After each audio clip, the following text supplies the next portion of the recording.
പാലസ്തീനായാലും ഉക്രൈനിലായാലും അവിടുത്തെ യുദ്ധങ്ങൾ പരിഹരിക്കപ്പെടേണ്ടത് തന്നെയാണ്. പക്ഷേ ഇന്ന് ലോകത്തിൽ ഏറ്റവും വലിയ യുദ്ധം നടന്നുകൊണ്ടിരിക്കുന്നത്, ആഭ്യന്തര കലാപം നടന്നുകൊണ്ടിരിക്കുന്നത് സുഡാനിലാണെന്ന്.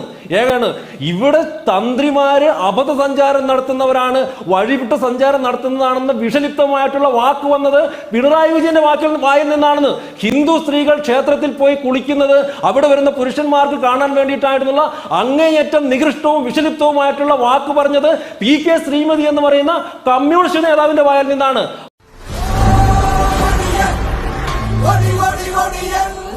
ഈ സംഘപരിവാറിന് കളമൊരുക്കാൻ, അതിനുള്ള ഒരു വളക്കൂറായുള്ള മണ്ണായി കേരളത്തെ പാകപ്പെടുത്താൻ CPM വന്നാൽ മതി, കോൺഗ്രസ് വരണ്ട എന്നൊരു മൗനാനുവാദം അല്ലെങ്കിൽ അങ്ങനെ ഒരു ആഗ്രഹമെങ്കിലും BJPക്ക് ഉണ്ടോ എന്ന് സംശയിക്കേണ്ടി വരും എന്നുള്ളതാണ്.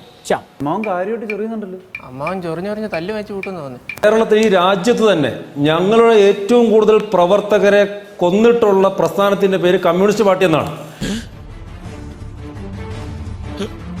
ഞങ്ങൾക്ക് ഞങ്ങളുടെ സംഘടനാ പ്രവർത്തനം മാന്യമായിട്ട് ശക്തമായിട്ട് നടത്തുന്ന സമയത്ത് അതിന് ഏറ്റവും കൂടുതൽ തടസ്സം നിന്നിട്ടുള്ളതും ഞങ്ങളുടെ പ്രവർത്തകരെ ഇല്ലാതാക്കിയിട്ടുമുള്ള പ്രസ്ഥാനത്തിന്റെ പേര് കമ്മ്യൂണിസ്റ്റ് പാർട്ടി എന്നുള്ളതാണ്. അതുകൊണ്ട് അത് 1960-കളിൽ തുടങ്ങി ഇപ്പോഴും നടന്നുകൊണ്ടിരിക്കുകയാണ്. കേരളത്തിലെ ക്യാമ്പസുകളിലായിക്കോട്ടെ, കേരളത്തിന്റെ രാഷ്ട്രീയ രംഗത്തായിക്കോട്ടെ, തൊഴിൽ രംഗത്തായിക്കോട്ടെ, മുഴുവനും ഞങ്ങളെ ഏറ്റവും കൂടുതൽ തടസ്സം നിന്നിട്ടും ആ തടസ്സങ്ങളെയൊക്കെ ഇല്ലാതാക്കി ഞങ്ങൾ ഇന്ന് കേരളത്തിന്റെ മണ്ണിൽ പ്രവർത്തിച്ചു കൊണ്ടിരിക്കുന്നത് ജനങ്ങൾ ഞങ്ങൾക്ക് തന്ന സ്വീകാര്യതയാണെന്ന്. താങ്കൾ ഒരിക്കൽ പ്രവർത്തിച്ച DYFI പോലെ CPM-നെ പോലെയോ ഞങ്ങൾ കേരളത്തിലെ സാമുദായിക നേതാക്കന്മാരെ നികൃഷ്ട ജീവികളെന്ന് വിളിക്കൂലെന്ന്. കേരളത്തിൽ ഞങ്ങൾ പ്രവർത്തിച്ചു. കമ്മ്യൂണിസ്റ്റ് പാർട്ടിയുടെയും കോൺഗ്രസ് പാർട്ടിയുടെയും ഈ ഭരണത്തിൽ മടുത്തു കഴിഞ്ഞപ്പോഴത്തേക്ക് ജനങ്ങൾ ഞങ്ങളോടൊപ്പം വന്നുവെന്ന്. അത് ഇനിയും വരും. ഇന്ന് ഞങ്ങൾക്കുള്ള, നിങ്ങൾ കഴിഞ്ഞ കുറെ ഇലക്ഷന്റെ റിസൾട്ട് എടുത്തു നോക്കിക്കോളൂ. ഓരോ തെരഞ്ഞെടുപ്പിനും ഞങ്ങൾക്ക് വോട്ട് കൂടിയിട്ടേ ഉള്ളൂ. അത് ഞങ്ങൾക്ക് ഇനിയും കൂടുക തന്നെ ചെയ്യുമെന്ന്. പിന്നെ ഇവിടെ ഇടതുപക്ഷത്തിന്റെ CPM-ന്റെ പ്രതിനിധി നേരിട്ടുള്ള പ്രതിനിധി ഇല്ലാത്തതുകൊണ്ടായിരിക്കാം അവരെ ന്യായീകരിക്കാൻ വേണ്ടി ശ്രീ ജയചന്ദ്രൻ വന്നിട്ടുണ്ട്. എന്റെ നമ്പറായി എനിക്കുള്ളത് മേടിച്ചിട്ട് വരാം. അദ്ദേഹം പറഞ്ഞെന്താണ്? പന്തളത്ത് വിഷലിപ്തമായിട്ടുള്ള വാക്കുകളെന്നോ? സാർ, ഏറ്റവും കൂടുതൽ വിഷലിപ്തമായിട്ടുള്ള വാക്കുകൾ ഉരുവിട്ട ആളുകളുടെ പേര് കമ്മ്യൂണിസ്റ്റ് പാർട്ടിയുടെ നേതാക്കന്മാരാണെന്ന്. എന്റെ കഴിഞ്ഞ ഊഴത്തിൽ ഞാൻ ഒന്നുകൂടെ ഞാൻ പറയേണ്ടി വരികയാണ്. ഇവിടെ തന്ത്രിമാര് അബദ്ധസഞ്ചാരം നടത്തുന്നവരാണ്, വഴിവിട്ട സഞ്ചാരം നടത്തുന്നതാണെന്ന് വിഷലിപ്തമായിട്ടുള്ള വാക്ക് വന്നത് പിണറായി വിജയന്റെ വായിൽ നിന്നാണെന്ന്.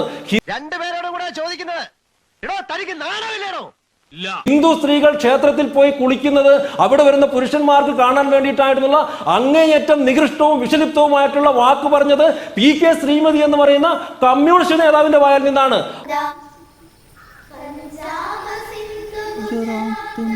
അയ്യപ്പന്റെ വിവാഹം കഴിഞ്ഞു എന്ന് പറഞ്ഞതും ഗണപതി മിത്താണെന്ന് പറഞ്ഞതും അങ്ങനെ ഈ നാട്ടിലെ ഹിന്ദു വികാരങ്ങളെ വ്രണപ്പെടുത്തിയിട്ടുള്ള നേതാക്കന്മാരുടെ പേര് സ്വരാജ് എന്നും ഷംസീർ എന്നുമാണെന്ന്.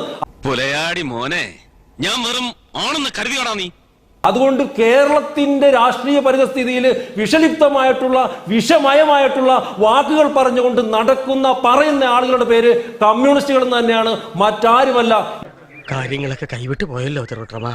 ഞാൻ തിരുവനന്തപുരത്തേക്ക് ഒന്ന് വിളിച്ചാലോ? പിന്നെ ഒരു കാര്യം കൂടി പറയട്ടെ. ഇവിടെ കോൺഗ്രസിന്റെ പ്രതിനിധി പറഞ്ഞ ഒരു കാര്യമുണ്ട്. ഒന്ന്, രാമക്ഷേത്രവുമായിട്ട് ബന്ധപ്പെട്ട് ഞങ്ങൾ വളരെ പ്രസ്താവനകൾ നടത്തിയെന്നോ വലിയ ക്യാമ്പയിൻ നടത്തിയെന്നോ. നോക്കൂ, എന്റെ കൊച്ചേട്ട നിങ്ങൾക്ക് കൂടിയോ? 4 ആളെ കണ്ട അവന്റെ തലക്ക് ഭ്രാന്താണെന്ന് അറിയത്തില്ലേ? വെറുതെ തള്ളിയിട്ട് പോയതാ. ഈ കേരളത്തിന്റെ പുറത്ത് വിട്ടിട്ടുണ്ടെങ്കിൽ ഞങ്ങൾ തന്നെയാണ് രാമക്ഷേത്രം പണിതെന്ന് പറയാൻ സമ്മതിക്കാത്ത കോൺഗ്രസ് നേതാക്കന്മാരുള്ളത് നിങ്ങൾ മനസ്സിലാക്കിക്കോ. ഈ രാമക്ഷേത്രം പണിത സമയത്ത് അതിൽ ഞങ്ങളും കൂടെ ഉണ്ട് എന്ന് പറഞ്ഞിട്ട് ഉത്തർപ്രദേശിലെയും മധ്യപ്രദേശിലെയും രാജസ്ഥാനിലെയൊക്കെ നിങ്ങളുടെ കോൺഗ്രസ് നേതാക്കന്മാർ ഫ്ലെക്സ് അടിച്ചു വെച്ചിട്ടുണ്ട്. അറിയോ? ഇപ്പോ കേരളത്തില് ഏറ്റവും കൂടുതൽ ചർച്ച ചെയ്യുന്നത് പാലസ്തീനിലെ വിഷയമാണല്ലോ. തീർച്ചയായിട്ടും അവിടുത്തെ വിഷയം അത് പരിഹരിക്കപ്പെടേണ്ടത് തന്നെയാണ്. അതിൽ ഞങ്ങൾക്കൊരു എതിരഭിപ്രായമില്ല. പാലസ്തീനായാലും ഉക്രൈനിലായാലും അവിടുത്തെ യുദ്ധങ്ങൾ പരിഹരിക്കപ്പെടേണ്ടത് തന്നെയാണ്. പക്ഷേ ഇന്ന് ലോകത്തിൽ ഏറ്റവും വലിയ യുദ്ധം നടന്നുകൊണ്ടിരിക്കുന്നത്, ആഭ്യന്തര കലാപം നടന്നുകൊണ്ടിരിക്കുന്നത് സുഡാനിലാണെന്ന്.